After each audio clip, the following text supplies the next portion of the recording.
नमस्कार दर्शकों, आप देख रहे हैं हिंदुस्तान न्यूज। आज हमारे साथ एक विशेष साक्षात्कार में जुड़ रहे हैं उमरेड विधानसभा क्षेत्र से पूर्व विधायक और भाजपा नेता सुधीर पारवे।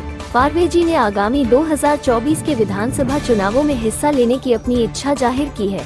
इस साक्षात्कार में हम जानेंगे कि उनके निर्णय के पीछे की कहानी क्या है और उनके पास उमरेड की जनता के लिए क्या योजनाएं हैं। बने रहिए हमारे साथ, देखते रहिए हिंदुस्तान न्यूज। आताच नुकतीच लोकसभेची निवडणूक झाली आणि ऑक्टोबर महिन्यात जवळपास विधानसभेच्या निवडणुका होतील अशा प्रकारचे संकेत आहे आणि ऑक्टोबर महिन्यात निवडणुका होतील, आता जुलै महिना चालू झालेला आहे। तर अशा याच्यामध्ये भारतीय जनता पार्टी आणि राष्ट्रवादी काँग्रेस, अजितदादा गट आणि शिवसेना माननीय एकनाथजी शिंदे साहेबांच्या या युतीमध्ये महाराष्ट्रामध्ये सरकार आहे। देशामध्ये आदरणीय नरेंद्र मोदी साहेबांच्या नेतृत्वात एनडीएचं सरकार स्थापन झालेलं आहे। अशा याच्यामध्ये केंद्र सरकार आणि राज्य सरकार ही जनमानसासाठी, ते शेतकरी असेल, शेतमजूर असेल, महिला असेल, पुरुष असेल, युवा असेल, व्यापारी वर्ग असेल, या सर्वांच्या कल्याणाकरता घेत असलेल्या निर्णयाच्या आधारावरती पुढे विधानसभेमध्ये भारतीय जनता पार्टी, शिवसेना, राष्ट्रवादी महायुती ही पुढचं मार्गक्रमण करेल। आणि कधी कधी चर्चा होत असताना लोकसभेमध्ये महाराष्ट्रामध्ये तेवढं बहुमत मिळालं नाही किंवा सीटा आल्या नाही अशा पद्धतीचं चित्र असेल, परंतु प्रत्येक निवडणुकीचं इक्वेशन हे वेगवेगळं राहतं। आणि अशा याच्यामध्ये आताच राज्य सरकारने जे निर्णय घेतले की महिलांना लाडली बहीण म्हणून त्याच्याकरता 1500 रुपयाचा निर्णय घेतला। अभूतपूर्व या राज्याच्या इतिहासामध्ये पहिल्यांदा महायुतीच्या सरकारने घेतलेला हा अभूतपूर्व निर्णय आहे। तो या समाजातल्या महिलांचा सन्मान करणारा आहे। उपेक्षित, वंचित महिलांना आधार देण्याचा निर्णय आहे। केंद्र सरकारच्या माध्यमातून देशामध्ये कधी असा निर्णय झाला नाही की शेतकऱ्याचा सन्मान झाला पाहिजे। 1 रुपयामध्ये पीक विमा, 1 रुपयाच्या पीक विम्याच्या आधारावरती देशामधल्या प्रत्येक शेतकऱ्यांचं पीक हे नैसर्गिक आपत्तीमुळे जात असते।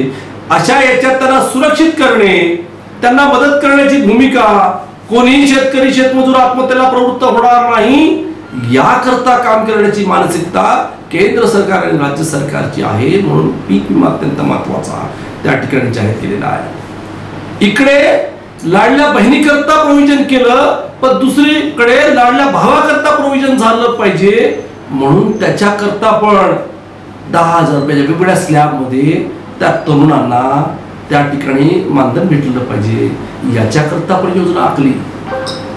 त्यानंतर एवढ्यावरती थांबले नाही तर आता सिलेंडरच्या संदर्भामध्ये महिलांना वर्षाकाठी 3 सिलेंडर मोफत दिले पाहिजे, त्याच्याकरता पण अभूतपूर्व निर्णय मोठ्या प्रमाणात सरकारने घेतला आहे। महिलांच्या संदर्भामध्ये महिलांना 50% त्या एसटी मध्ये सवलत देण्याच्या संदर्भातला निर्णय मोठ्या प्रमाणात त्या ठिकाणी झाला। एकाच एक सरस निर्णय त्या ठिकाणी शेतकऱ्यांच्या बाजूनी, शेतमजुरांच्या बाजूनी, महिलांच्या सन्मानाकरता, तरुणांच्या सन्मानाकरता, ज्येष्ठ नागरिकांच्या सन्मानाकरता आता राज्य सरकारने घेतलेले आहे।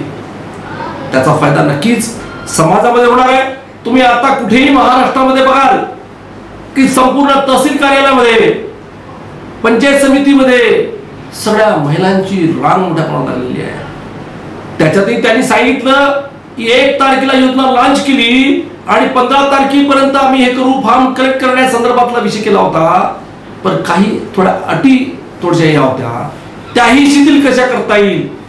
इन्कम सर्टिफिकेट लागणार नाही, रहिवास प्रमाणपत्राच्या संदर्भात एक थोडंसं रहिवास प्रमाणपत्र, आधार कार्ड, इन्कमचा पण तो क्रायटेरिया काढून टाकला। रॅशन कार्ड पाहिजे केशरीवर, त्याच्यावरती फक्त केशरी लिहिलं असलं पाहिजे, एवढं लिबरल।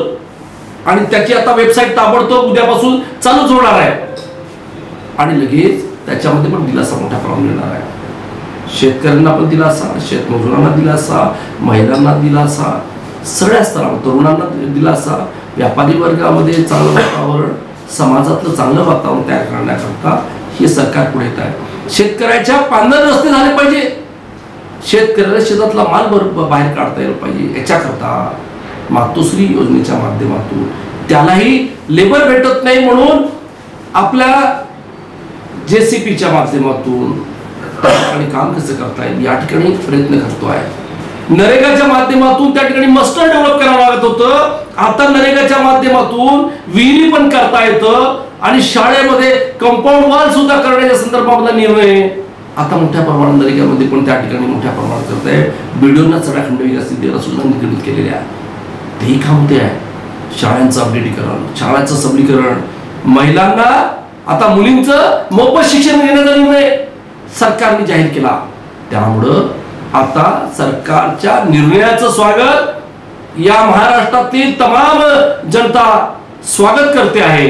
माझ्याही मतदारसंघामध्ये, या मतदारसंघाचा मी मागल्या 10 वर्षापासून आमदार होतो. 2009 ते 2019 पर्यंत आमदार म्हणून काम केलं. राज्यामध्ये पंचायत राज कमिटीचा चेअरमन म्हणून मी काम करत असताना अख्ख्या महाराष्ट्रामध्ये 15 जिल्हा परिषदेचा दौरा केला, 20 जिल्ह्याची साक्ष केली. विविध अधिकारी IAS अधिकाऱ्यांना लीड करण्याची संधी मला मिळाली. ती प्रशासकीय अनुभवाच्या आधारावर मिळाली. मी 3 वेळा जिल्हा परिषद लढलो, 2 वेळा जिल्हा परिषद सदस्य होतो, 3 वेळा विधानसभा लढलो, 2 वेळा विधानसभा सदस्य होतो, बाजार समितीचा उपसभापती म्हणून काम केलं. उमरेडला तर आमची कृषी उत्पन्न बाजार समिती उमरेड विवापूरची शेतकऱ्याचा 1 रुपया पण घ्यायचा नाही. शेतकऱ्यांचा पीक विम्याकरता 1 रुपया पण कृषी उत्पन्न बाजार समितीने भरण्याचा मानस केला आणि मोफत मध्ये त्यांचे विमे करून देतात आहे. म्हणजे त्यांच्या मालाची सुरक्षा, त्यांना पर्यायाने सुरक्षित करण्याची भूमिका. कोणीही शेतकरी आमचा अवकृपेमध्ये जाणार नाही, त्याचा अपमान होणार नाही, त्याला सन्मानाने समाजामध्ये जीवन जगता येईल या संदर्भामध्ये सरकार निर्णय घेत असल्यामुळे आगामी काळामध्ये या चांगल्या निर्णयाच्या आधारावरती देवेंद्रजी फडणवीस साहेब असेल, माननीय एकनाथजी शिंदे साहेब असेल, माननीय अजितदादा पवार साहेब असतील, राज्यामध्ये उत्कृष्ट निर्णय घेऊन समाजामध्ये चांगल्या निर्णयाची पूर्तता करण्याची मानसिकता आपल्या सरकारच्या नेत्यांनी ठेवलेली आहे. केंद्रामध्ये पण चांगले निर्णय आदरणीय नरेंद्र मोदी साहेबांच्या नेतृत्वात होत आहेत. आदरणीय नागपूरचे आमचे भूमिपुत्र माननीय नितीनजी गडकरी साहेबांचा आशीर्वाद आहे की वेगवेगळ्या रस्त्यांचं अपडेटीकरण झालं पाहिजे. या मतदारसंघाला सेंट्रल रोड फंडाच्या माध्यमातून प्रचंड पैसा, आंबोऱ्याचा पूल असेल, 3 तालुक्यामध्ये रस्ते असतील, हायवेचे काम असतील, NOT प्लॅनचे रस्ते असतील, यासाठी प्रचंड मोठ्या प्रमाणामध्ये निधीची उपलब्धता करून देण्याचं मानसिकता. मी आता जिल्हा नियोजन समितीचा सदस्य आहे, त्याच्यामध्ये पालकमंत्री माननीय देवेंद्रजी फडणवीस साहेब आहे, माननीय बावनकुळे साहेबांचं नेतृत्व आहे. बावनकुळे साहेब त्या काळात ऊर्जा मंत्री, पालकमंत्री असताना प्रचंड काम केले असल्यामुळे ऊर्जेच्या क्षेत्रामध्ये आता मंत्री माननीय देवेंद्रजी फडणवीस साहेब आहेत. ते पण ऊर्जा क्षेत्रामध्ये लाईन लवकर देता आली पाहिजे. 7 HP पर्यंत जे बिल येतं शेतकऱ्यांचं तो पण मोफत, त्यांचं बिल मोफत, त्याला बिल येणार नाही. ते बिल पूर्ण सरकारने भरण्याचा निर्णय घेतला आहे. म्हणजे शेतकऱ्यांच्या इलेक्ट्रिक बिलमध्ये पण मोठ्या प्रमाणात सूट देण्याचं काम पूर्ण सरकारने आपल्या अंगावर घेतलं असल्यामुळं शेतकऱ्याला दिलासा मिळत आहे, शेतमजुराला दिलासा मिळत आहे, महिलांना दिलासा मिळत आहे. पेन्शनच्या संदर्भामध्ये आपण हे करत असताना देशाच्या इतिहासामध्ये कधी शेतकऱ्याचा सन्मान झाला नाही. शेतकरी सन्मान योजनेच्या माध्यमातून देशाचे आदरणीय पंतप्रधान नरेंद्र मोदी साहेबांनी 2-2 हजार रुपये शेतकऱ्याच्या खात्यामध्ये थेट टाकण्याचा निर्णय आणि ते इम्प्लिमेंट करण्याचा निर्णय राज्य सरकारने त्या धर्तीवरती नमो सन्मान योजना करत 2-2 हजार रुपये पुन्हा शेतकऱ्याच्या खात्यात टाकण्याचा निर्णय घेतला. हा खऱ्या अर्थाने शेतकऱ्याचा सन्मान आहे, महिलांचा सन्मान आहे, तरुणांचा सन्मान आहे. म्हणून या सन्मानाच्या आधारावरती या महाराष्ट्रातील तमाम जनता ही भारतीय जनता पार्टी, शिंदे साहेबाची सेना, अजित पवार साहेबांची सेना आणि देवेंद्र फडणवीस साहेबाची त्या ठिकाणी भारतीय जनता पार्टी या संदर्भामध्ये महायुतीच्या उमेदवाराला प्रचंड मताधिक्याने पुढच्या कालखंडामध्ये निवडून देतील. कारण की हे सगळे लोक लोकहिताचे निर्णय घेत आहेत. त्या लोकहिताच्या निर्णयाचं स्वागत या महाराष्ट्रातील तमाम जनता, माझ्या उमरेड विधानसभा क्षेत्रातील उमरेड भिवापूर कुई तालुक्यातील जनता ही पण मान्य करते आहे. आणि मी त्यांचा सहकारी म्हणून, सेवक म्हणून या सगळ्या योजना इम्प्लिमेंट करण्याकरता त्यांच्या दारामध्ये जातोय, त्यांना सांगतोय, जाऊन सांगतोय, त्यांच्या गावात जातोय, चव्हाट्यावर राहतोय, तुम्ही सांगा तुम्हाला काय मदत पाहिजे आहे.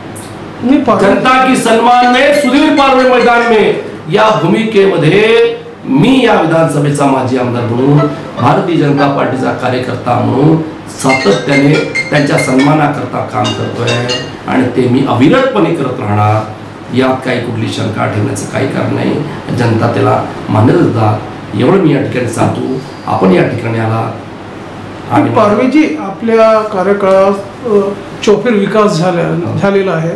तर मला सांगा, आता हे जे नोंदणी जे सुरू आहे, मतदार नोंदणी जी सुरू आहे, अभियान जे सुरू आहे, हे कशा प्रकारचे सुरू आहे आपले नियोजन? आम्ही आता स्वतः फॉर्म इथे आता आमच्याजवळ आहे, स्वतः डायरेक्ट आपण विचारलेला प्रश्न जर ताबडतोब आम्ही तुम्हाला फॉर्म हा दाखवतो. फॉर्म नंबर 6 निवडणूक आयोगाने जो आता सूचना केलेली आहे की जे 1 जुलै 2024ला 17 वर्षाचे झालेले आहे त्यांना आपण मतदानामध्ये समाविष्ट करू. या संदर्भामध्ये आम्ही बूथ स्तरावर गावामध्ये जाऊन, शाळेमध्ये जाऊन जे 18 वर्षाचे झाले असेल त्यांच्या नोंदण्या करून घेतो. त्याच्यामध्ये तरुणांच्या बऱ्याच मोठ्या प्रमाणात तरुण नोंदण्या होतील आणि त्यांना संविधानाप्रमाणे लोकशाही राज्य म्हणतो आपण, त्या लोकशाही राज्यामध्ये मतदान अत्यंत महत्त्वाचा घटक आहे. त्या घटकामध्ये त्यांना मतदान करण्याचा अधिकार मिळेल आणि ते पण आता TV वरती, वृत्तपत्रामध्ये, दूरदर्शनवरती ज्या काही गोष्टी पाहतात, नरेंद्र मोदी साहेबांना त्यांनी पाहिलेलं आहे, देवेंद्र फडणवीस साहेबांना पाहिलेलं आहे, अजितदादांना पाहिलेलं आहे, एकनाथजी शिंदे साहेबांना पाहिलेलं आहे.